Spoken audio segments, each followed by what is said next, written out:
Let's talk about how to have difficult conversations and communication. I'm going to tell you a little bit of a story. I live in New York City. I live in an apartment. Above me, I have a neighbor. That neighbor has a dog. That dog is very, very hyper. And I don't think it's exercised enough, but none of my business. So I get to hear that dog often. And they lack rugs, so I also get to hear the claws of that dog and then occasionally barking.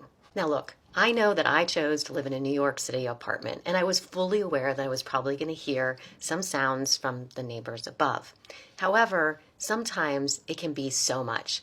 For example, 10 o'clock at night, hearing the dog, it's barking, I'm jolted out of a night's sleep, or I'm trying to put my child to bed, or it's been a long day and that's all I hear in ad nauseum.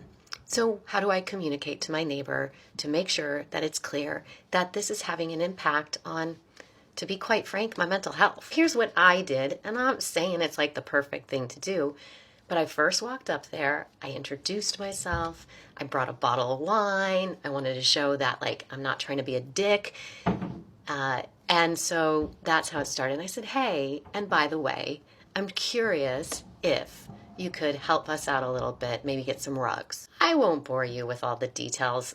I mean, I tried. That bottle of wine was returned to me. There were notes that were written back and forth. I tried really hard not to include property managers or the city. However, that's kind of where it resulted.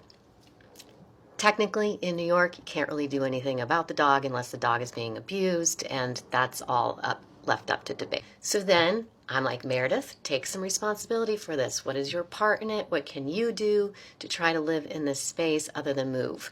So I did. I just did that. I tried to make some peace with it. But then I started to notice that it was just really, really starting to impact how I worked, how I slept, all of the above. After about 6 or 7 months of not walking up the stairs and knocking on their door to say, can we have a conversation face to face, which I've done in the past, I chose to do it again today to find out that they're moving. So here's what I learned from this. Communication can be so hard, especially if the other person is kind of victim to their circumstances, which is what I felt like happened here. Also, I need to figure out what's my part in it. What can I do to make the communication better? Now, if I were to have played this all out over the last year a little bit differently, maybe I would have suggested, hey, instead of notes back and forth, or you standing in the doorway looking like I'm about to like yell at you, why don't we just sit down and have a cup of coffee and talk about it? I don't know, perhaps that would have worked, perhaps that wouldn't have worked. But I do understand that communication is really difficult and it's a two-way street. So the next time you get the opportunity to have a hard conversation, because they are out there, really check in with yourself first. Pause. Understand what is your part in this communication or in whatever it is that you're talking about. And how can you just listen? All right. I just wanted to share that with you.